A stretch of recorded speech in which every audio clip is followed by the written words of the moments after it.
Voilà, il y a encore des places devant, comme toujours. Mais n'hésitez pas, c'est très intéressant, on vous parlera de façon très proche. Voyez, que tu saches, au moins il y a encore une place en haut. Voilà, on va démarrer si vous voulez bien.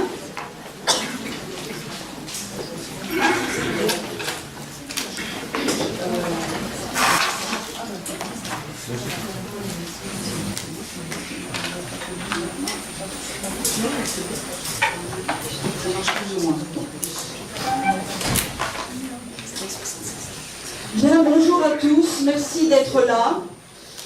Avant d'entrer dans le parcours de cette journée, c'est d'abord Micheline qui fait partie de l'équipe Fondation Abbé Pierre du Haut-Rhin, qui va vous souhaiter la bienvenue au nom de cette équipe, de la Fondation Abbé Pierre, mais aussi de Véronique Etienne, directrice de l'agence Grand Est, et de Christophe Robert, délégué général, qui nous ont fait le plaisir d'être là avec nous. Voilà, Micheline, à toi. Bonjour.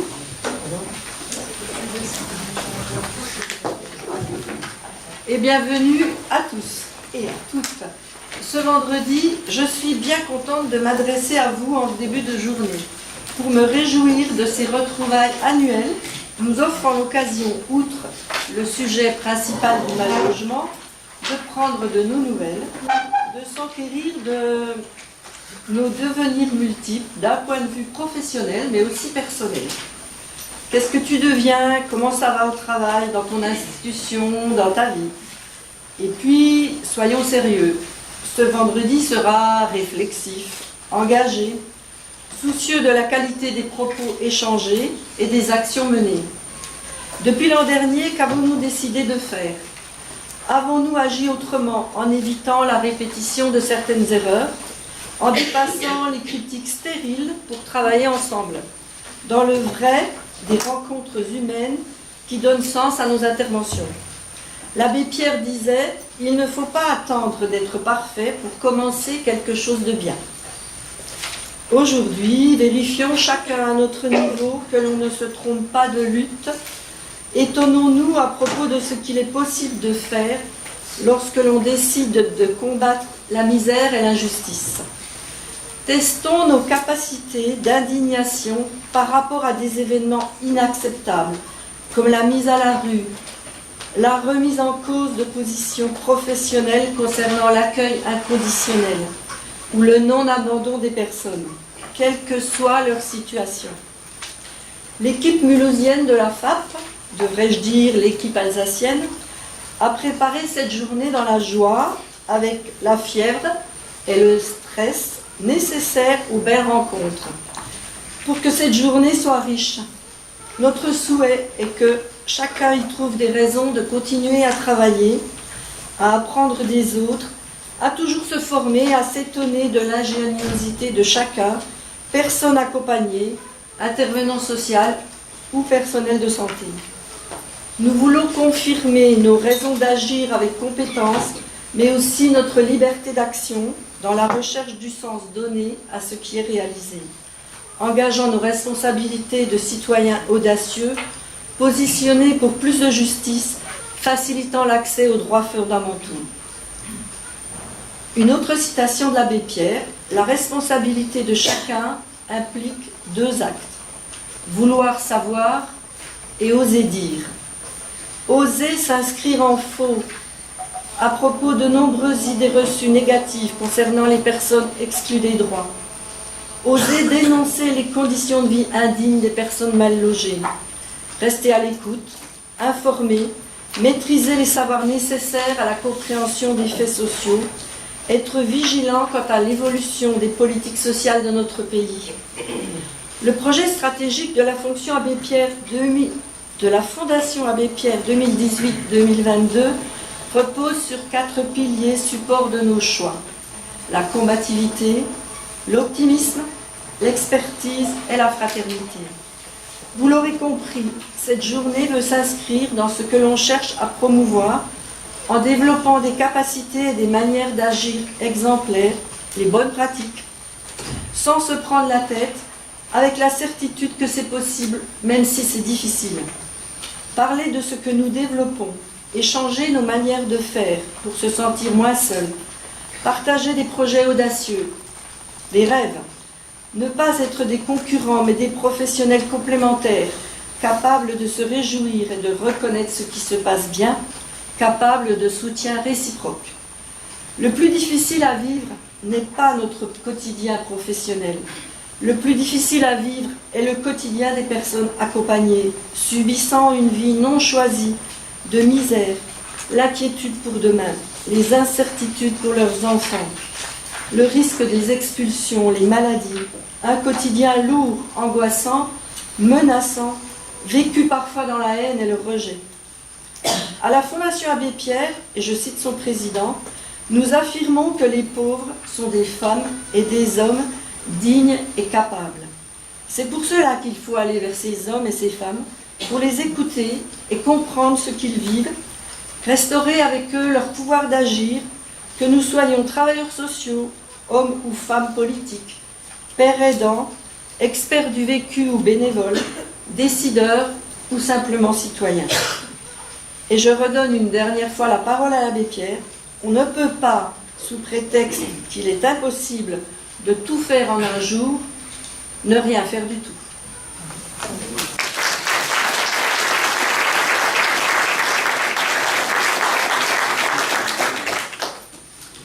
Bien, donc avant de vous expliquer le déroulement de cette journée, je veux tout d'abord remercier évidemment tous ceux qui ont rendu cette journée possible. Ils sont très nombreux pour son organisation et son contenu. Vous, les participants qui avez répondu à notre invitation pour enrichir les débats, et un grand merci spécial à l'Université de Haute-Alsace qui nous accueille chaque année dans les meilleures conditions avec une disponibilité et une gentillesse tout à fait sympathique. Je veux remercier aussi Loubna, qui est la personne qui vous proposera, pour ceux qui en ont eu l'envie, un panier repas à midi. C'est quelqu'un qui démarre son entreprise et que nous avons voulu soutenir. J'en profite pour dire une petite parenthèse d'intendance. Pour ceux qui n'ont pas réglé le repas à l'entrée, vous pourrez le régler à midi au moment de prendre le panier repas. Voilà.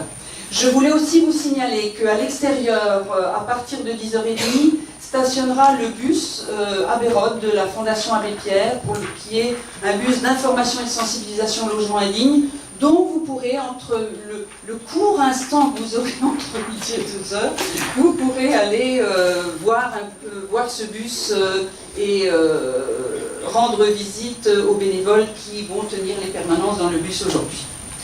Voilà, donc maintenant je vais vous expliquer le déroulement de la journée. Merci Raymond, notre vidéo, notre technicien préféré. Voilà, donc est-ce qu'on voit, il faut peut-être... Voilà.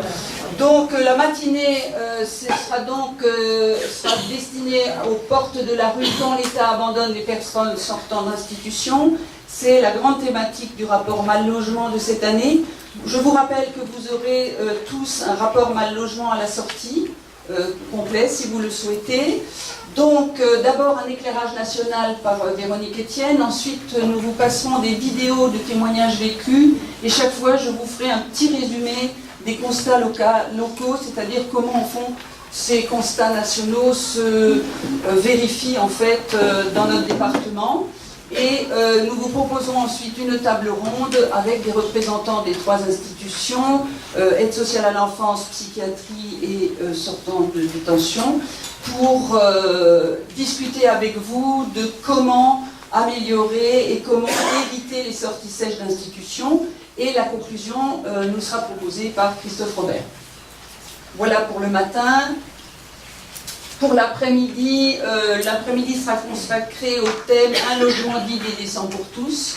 Donc d'abord Christophe Robert nous proposera une analyse des politiques nationales et ensuite nous aurons toute la thématique, quand nous développerons toute la thématique, ce sera quoi le logement d'abord pour tous, avec une vidéo sur les principes clés du logement d'abord, puis de nouveau une table ronde pour comment mettre en œuvre le logement d'abord pour les gens du voyage, les personnes migrantes, les personnes handicapées et les grands précaires, avec donc Christophe Robert malheureusement ne pourra pas faire la conclusion parce qu'il a une contrainte inattendue et il doit nous quitter un peu plus tôt, mais je me chargerai de conclure la journée.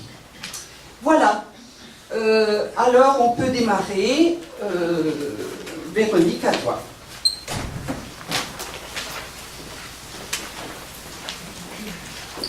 Je t'en prie.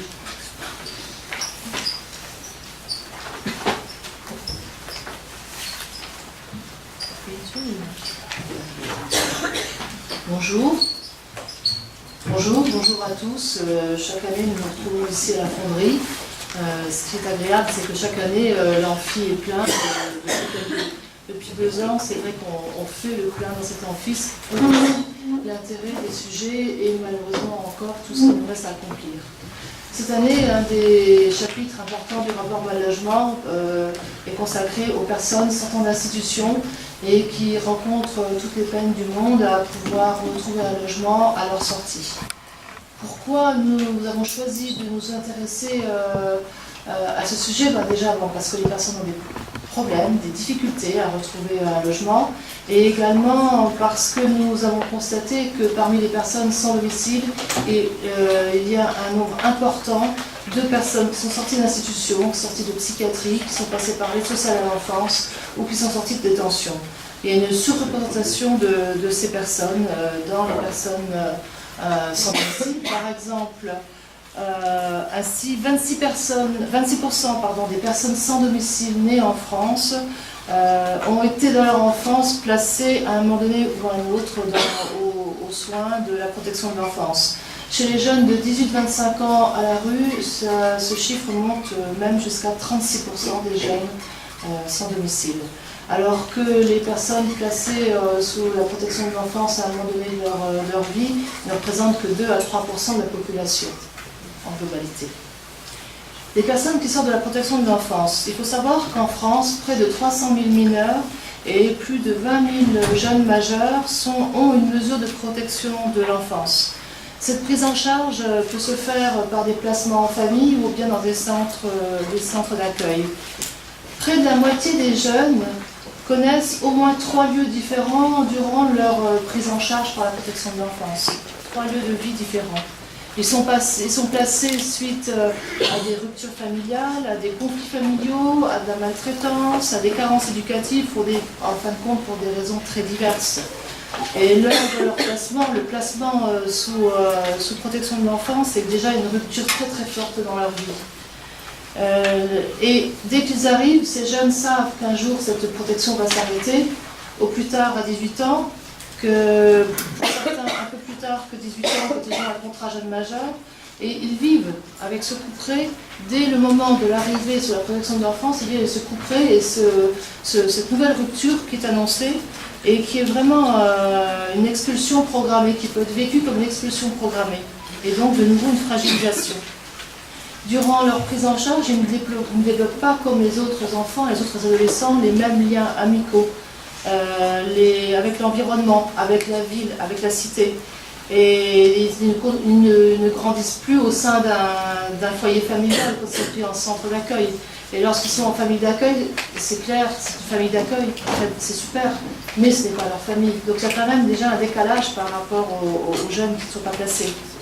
Et la sortie, pour eux, ça correspond vraiment à un saut dans l'inconnu. Ce qui est très violent, c'est qu'on leur dit à 18 ans, il faut que vous soyez autonome. Vous avez 18 ans, vous êtes autonome, et alors que l'autonomie, on sait bien qu'aujourd'hui, elle s'acquiert et elle est vraiment réalisée plutôt vers 23 ans, 25 ans. Alors qu'on leur demande déjà à 18 ans d'être des adultes. Et il n'y a pas même plus des jeunes adultes que des adultes.